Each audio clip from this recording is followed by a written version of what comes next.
کہ خداوند یسوع مسیح ہی وہ مسایہ تھا، وہ انوائنٹڈ ون تھا، وہ خدا کا بیٹا تھا جس نے اس دنیا میں آنا تھا اور ہم سب کے گناہوں کے لیے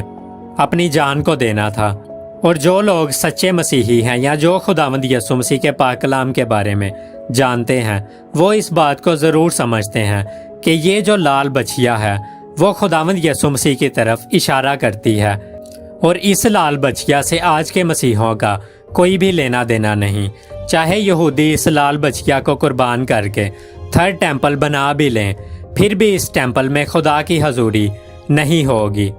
اور یہودیوں نے اس تھرڈ ٹیمپل کا پورا میپ تیار کر لیا ہے، اور اس ٹیمپل کے اندر، اس ہیکل کے اندر جو جو چیزیں رکھی جانی ہیں وہ بھی چیزوں کی کاپی انہوں نے اکارڈنگ ٹو بائبل، جیسی کہ پرانے عہد نامے میں بتائی گئی تھی، بالکل ویسی ہی انہوں نے تیار کی ہے۔ اور اب یہودی لوگ اس انتظار میں ہے کہ وہ لال بچھیا ان کے پاس آئے اور یہودی لوگ اس لال بچھیا کو قربان کریں۔ دوستو، کیونکہ میں آپ کو پہلے بتا چکا ہوں کہ وہ لال بچھیا خداوند یسوع مسیح کی طرف اشارہ کرتی ہے، جس کو کہ انہی یہودیوں نے انجانے میں یروشلم سے باہر لے جا کر اس کو قربان کیا۔ اور دوستو، میرا اور آپ کا خداوند یسوع مسیح ہی وہ لال بچھیا تھا، اور یہ خداوند یسوع مسیح کے بارے میں ایک پیشن گوئی تھی جسے کہ یہودی لوگ نہیں سمجھتے، لیکن جو سچے مسیحی ہیں، جو سچے بلیور ہیں، وہ اس بات کو سمجھتے ہیں، اور وہ یہ بھی بات جانتے ہیں کہ اس لال بچھیا کا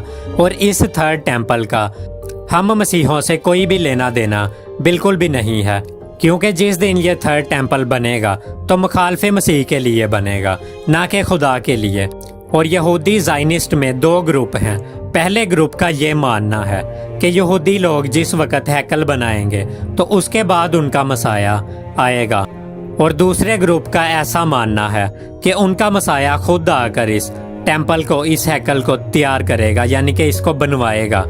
اور ان لوگوں کا یہ بھی ماننا ہے کہ جو اس تھرڈ ٹیمپل کو بنوائے گا وہی ان کا مسایہ ہوگا۔ اب یہودیوں میں یہاں ہمیں دو طرح کے گروپ ملتے ہیں۔ پہلی طرح کا گروپ اس بات کو مانتا ہے کہ جب یہودی اس تھرڈ ٹیمپل کو بنا لیں گے تو اس کے بعد ان کا مسایہ آئے گا، اور دوسرے گروپ کا ایسا ماننا ہے کہ ان کا مسایہ خود آ کر اس تھرڈ ٹیمپل کو بنائے گا، یعنی کہ جو شخص اس تھرڈ ٹیمپل کو بنوائے گا وہ لوگ اسے ہی اپنا مسایہ قبول کریں گے، اور وہی مخالف مسیح ہے، اور وہی اس ہیکل میں بیٹھ کر اپنے آپ کو خدا ظاہر کرے گا، جس کے بارے میں کہ کرنتھس کی بک میں ہمیں بتایا گیا ہے کہ وہ خدا کے مقدس میں بیٹھ کر اپنے آپ کو خدا ظاہر کرے گا، اور وہ وہاں پر بیٹھ کر ورشپ کو ڈیمانڈ کرے گا، اور ہر آزاد اور غلام کو اپنی چھاپ دے گا، اور اس چھاپ کے بغیر کوئی بھی خرید و فروخت نہ کر سکے گا۔ لیکن دوستو، جو سچے مسیحی ہیں ان کے پاس ایک مبارک امید ہے، ایک بلیسڈ ہوپ ہے، اور وہ بلیسڈ ہوپ ریپچر ہے، نہ کہ یہ تھرڈ ٹیمپل، اور نہ ہی یہ لال بچھیا، اور نہ ہی یہ تھرڈ ٹیمپل، اور نہ ہی یہ لال بچھیا اینڈ ٹائم کا کوئی نشان ہے، جیسا کہ آپ کو بہت سے مسیحی یوٹیوبر آج کی ڈیٹ میں بتاتے بھی ہیں۔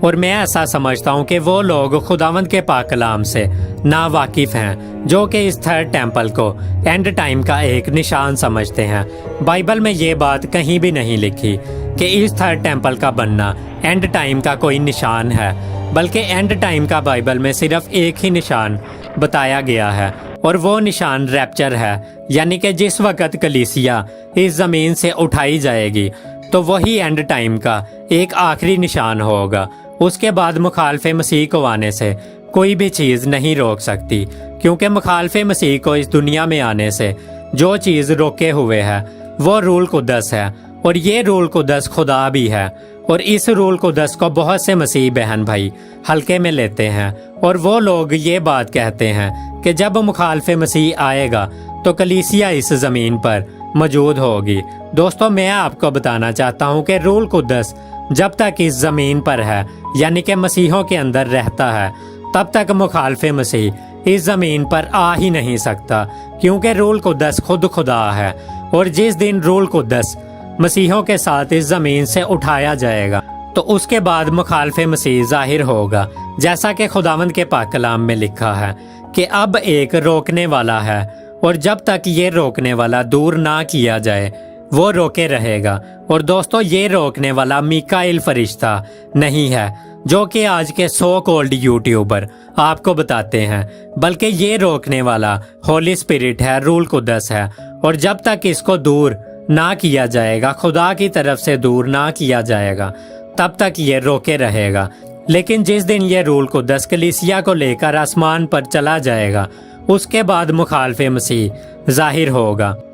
بائبل میں لکھا ہے کہ اس دن وہ بے دین ظاہر ہوگا اور اسے خداوند یسوع مسیح اپنے منہ کی پھونک سے ہلاک اور اپنی آمد کی تجلی سے نیست کرے گا۔ اور دوستو آج میں آپ کو بتانا چاہتا ہوں کہ یہ تھرڈ ٹیمپل اینڈ ٹائم کا کوئی نشان نہیں ہے، اور نہ ہی یہ لال بچیا اینڈ ٹائم کا کوئی نشان ہے، کیونکہ جو لوگ خداوند یسوع مسیح کا انتظار کرتے ہیں وہی لوگ اٹھائے جائیں گے، جس کے بارے میں کہ رومیو کے خط میں پولس رسول نے ہمیں پہلے سے بتایا،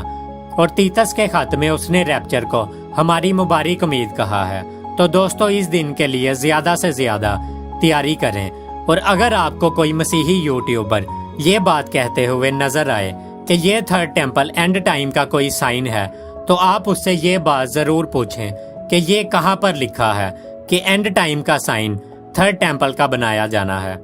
اور دوستو آپ کو اس کے خلاف کھڑے ہونے کی ضرورت ہے۔ اور دوستو آج ہمیں کسی کی فین فالوئنگ کو دیکھ کے اس کی بات پہ ایمان نہیں رکھنا، اس کی بات کو نہیں ماننا، بلکہ ہم نے خداوند یسوع مسیح کے پاک کلام کو دیکھنا ہے کہ وہ ہمیں کیا بتاتا ہے، اور وہ ہمیں یہی بتاتا ہے کہ اس تھرڈ ٹیمپل کے بنائے جانے سے پہلے کلیسیا آسمان پر اٹھا لی جائے گی، اور یہ جو 7 سال کا وقت ہے یہ یعقوب کی مصیبت کا وقت ہے، یعنی کہ یہ وقت اسرائیلیوں کے لیے ہے، نہ کہ سچے مسیحوں کے لیے۔ تو دوستو زیادہ سے زیادہ اس دن کے لیے تیاری کریں، کیونکہ وقت بہت نزدیک ہے اور دن بہت برے ہیں۔ خداوند یسوع مسیح بہت جلد آئیں گے اور اپنی کلیسیا کو اپنے ساتھ آسمان پر اٹھا کر لے جائیں گے۔